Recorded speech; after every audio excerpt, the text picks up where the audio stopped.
What's up everybody, I'm Adam and you're watching the Model Aviator channel. Time for round 2 with the E-Flite Sportix. Now we did a full review on this, but it wasn't as full a review as we normally would do. It lacked quite a bit of information that we normally share with you because unfortunately at the very end of the very first battery pack we put through this airplane, I crashed it.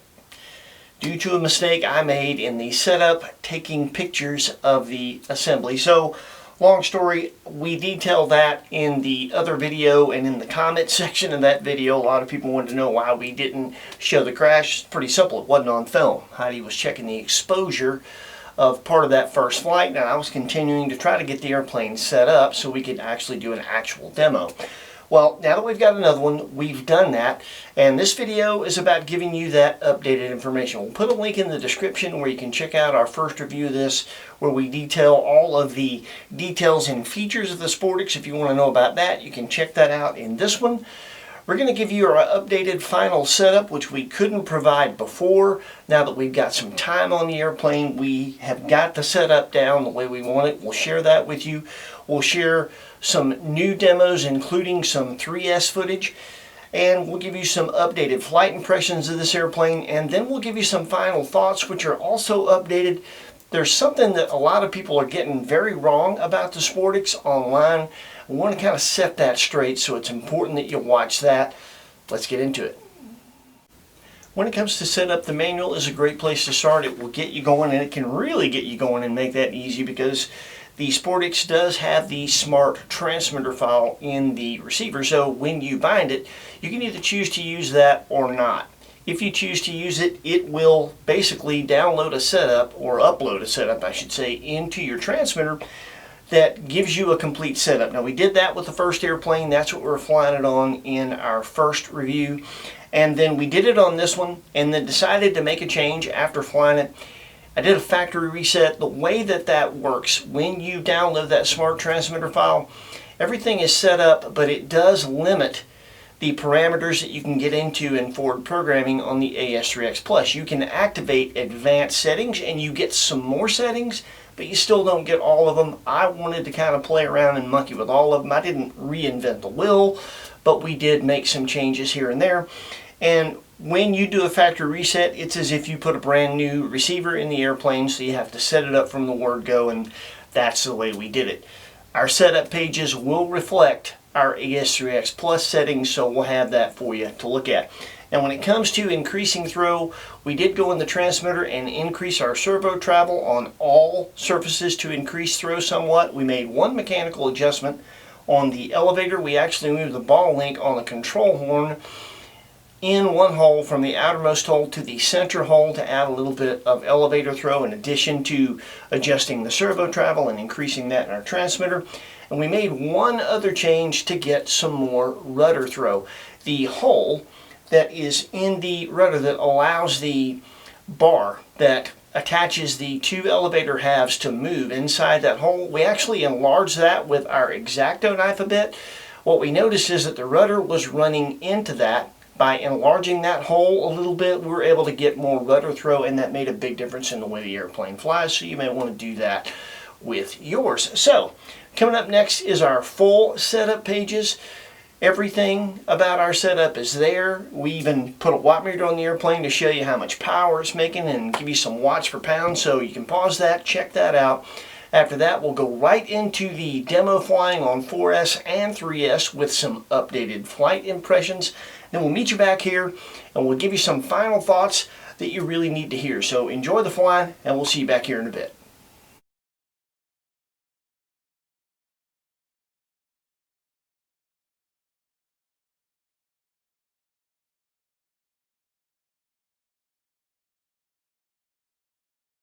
One of my favorite features of the Sportix, and you have to understand, I'm really bad about leaving airplanes, even airplanes this size, together because I'm just too lazy to take them apart and put them back together, and I can get them in my truck together. With this one, it's so easy. You carry your wing tube inside the fuse, and you have these quick releases. There's an electronic connection, and you just slide that into place, press, and turn.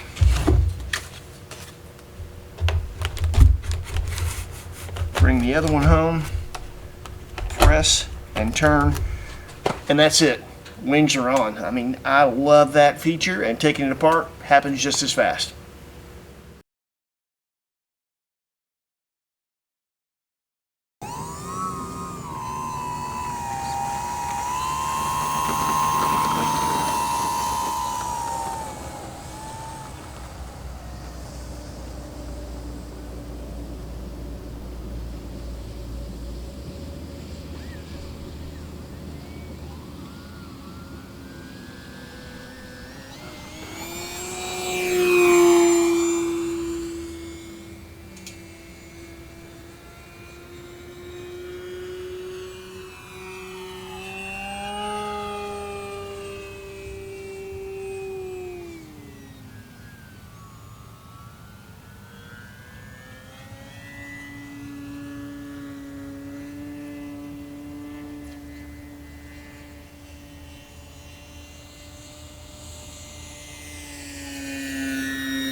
Just as a personal preference, I like flying the Sportix a lot more with more elevator and rudder throw than the stock setup.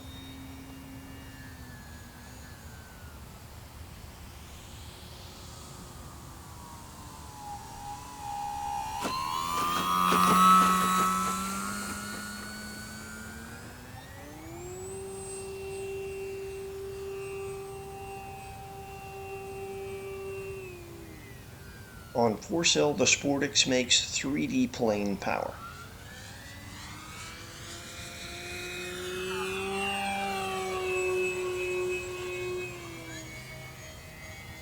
The roll rate is a good bit faster than bush plane style sport planes.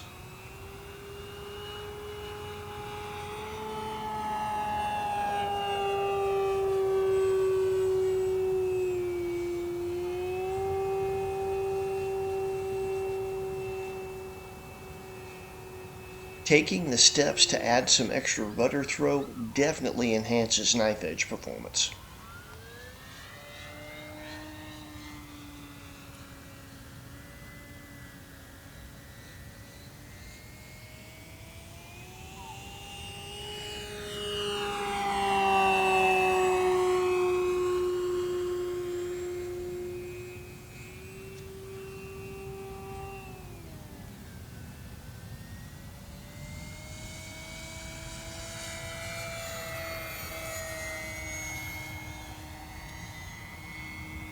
It takes very little down elevator pressure to maintain inverted flight at our balance point.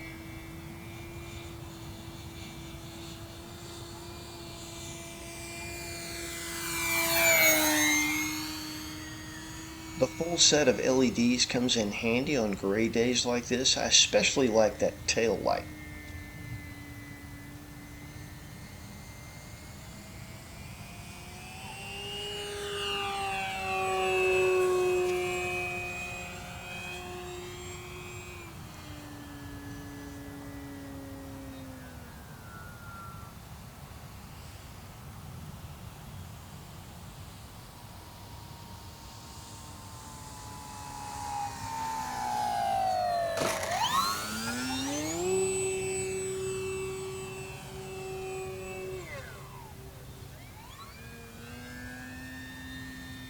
With the added throw, we can get a decent little tumble out of it.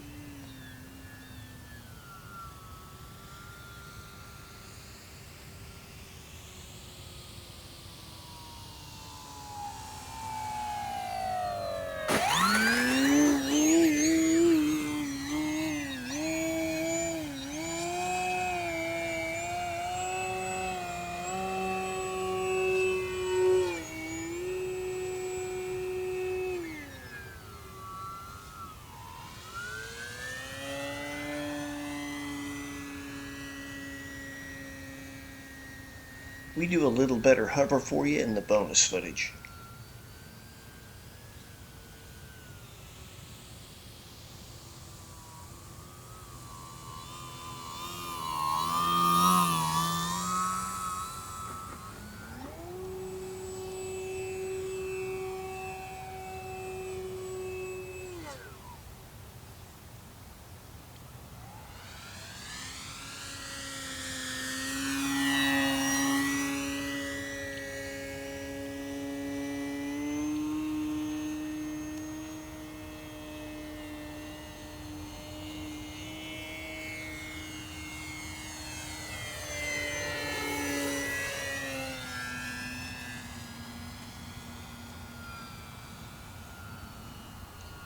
We're going to do another one-wheeler back and forth for you. The tall gear stance makes it easy to do with this airplane even though it's a mid-wing.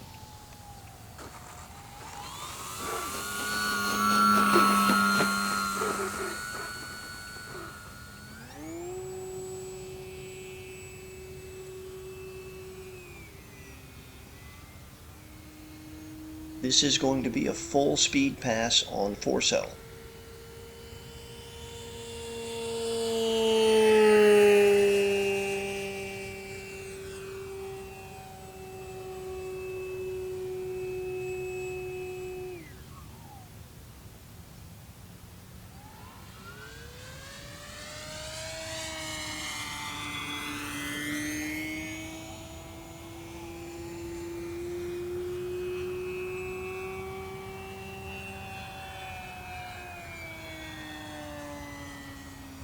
One advantage to having oversized control surfaces for a sport plane and a very long tail moment is that as a tail dragger it makes it very easy to handle.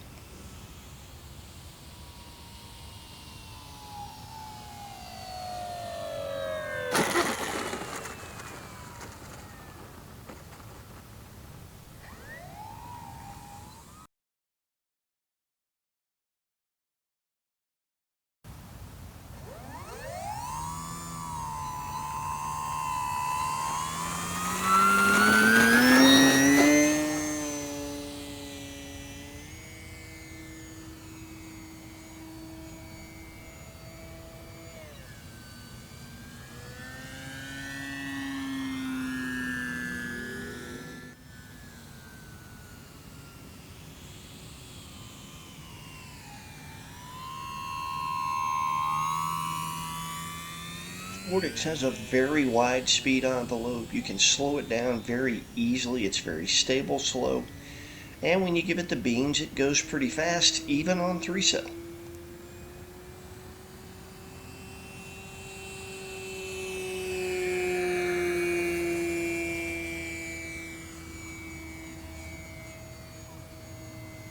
The vertical performance on 3-cell is pretty decent, but obviously it doesn't compare to the power you have on 4-cell.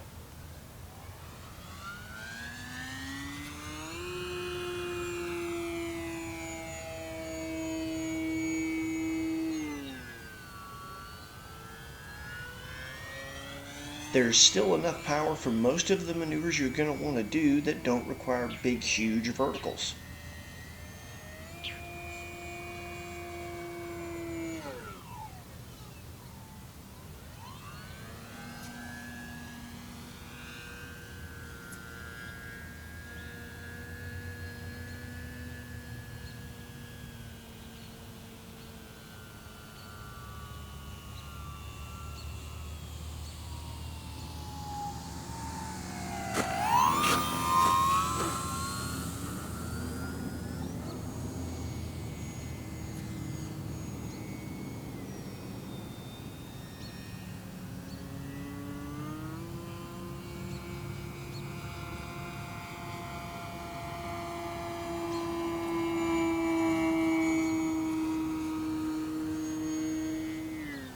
It will maintain a knife edge on 3-cell, but the extra rudder helps, and you need to be well in the power to do it.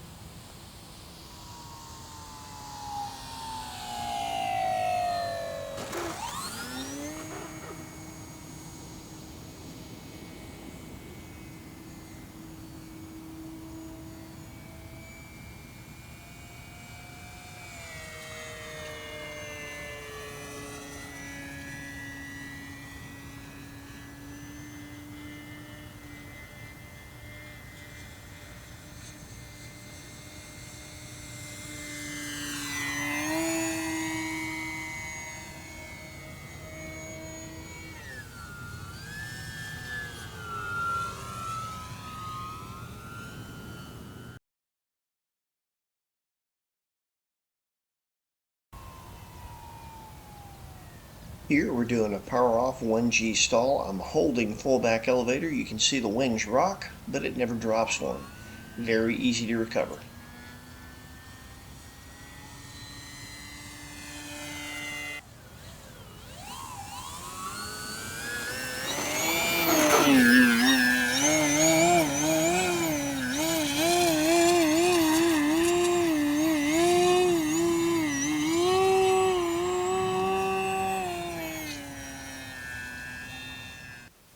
So there you have it. Not bad on 3-cell, excellent power on 4-cell. Really a good flying capable sport plane that can do some 3D. And that is where a lot of people on the interweb are getting it wrong. They're calling the Sportix a 3D plane. It's not a 3D plane. This is a 3D plane. This is my old 3D Hobby Shop 42-inch AJ Slick, and the reason that we're going to be comparing the Sportix to this airplane is because this is the 3D plane that I own that is pretty much the same size as the Sportix. So let's compare these two a little bit and tell you why that's significant. A dedicated 3D plane that's designed specifically for that is going to have larger ailerons, and as you can see here, much more throw than the ailerons you'll find on any sport plane. Same story with the empennage. Your rudder and elevator on a dedicated 3D plane are going to be much larger and have a good bit more throw. So it's important to understand that what most people call 3D is actually a mixture of three things. Actually freestyle aerobatics. It's a mixture of precision aerobatics, which is point rolls, loops, things like that. Actual 3D, which is post-stall controlled flight. So 3D is when you get the nose up so far that you're well past the critical angle of attack of the wing to where it's not making any more lift. What's sustaining a flight for you is sheer power, and what keeps you in control is taking advantage of the propeller slipstream and essentially thrust vectoring that with the control surface. That's the reason that 3D planes have ailerons very far inboard, so that you have aileron, elevator, and rudder in the slipstream. Now obviously, the larger the control surfaces are and the more throw that you have, the more control you have in post-stall or 3D flight. XA is the gyroscopic tumbles around the airplane's own axis, things like knife edge spins and crankshafts. That's considered XA, or extreme aerobatics. And with that, the larger the control surfaces you have, the more throw you have, the easier it is to get into maneuvers like that and sustain those. And of course, the larger they are and the more throw you have, the more you can really wad the airplane up and make those maneuvers almost, if not violent. Now, the Sportix has large control surfaces and it has a decent amount of throw for a sport plane, so it is capable of some of that, but only to a point. Purpose-built, dedicated 3D planes pick up where sport plane design leaves off. The only limitations as far as 3D and XA that these things have is the skill of the pilot. So essentially, design and intent really matter. Now I can understand why somebody might take a look at the Sportix and say, oh, new 3D plane, but there's a reason they call it the Sportix and not the 3DX. It has enough control surface and enough throw to do some 3D and some XA.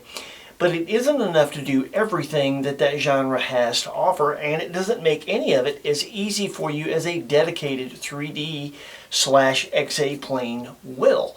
And Horizon makes one of those. If you're looking for a full-bodied foam, true 3D plane, then the Extra 330 SC is the way to go. It can do all that stuff and make it easier for you to do if that's what you're looking for. The Sportix is intended to be something different in a genre that is saturated with high-wing bush planes, style sport planes, and sport jets. You just don't get something different in the sport plane genre very often, and here it is. It looks good, it is full-featured, it is super convenient, and it does what we've come to expect sport planes to be able to do. Be easy to fly, be very forgiving, be capable of any sport aerobatics you want to do, and some 3D, but not all. If that is what you're looking for, and you definitely want something different, The Sportix is your huckleberry.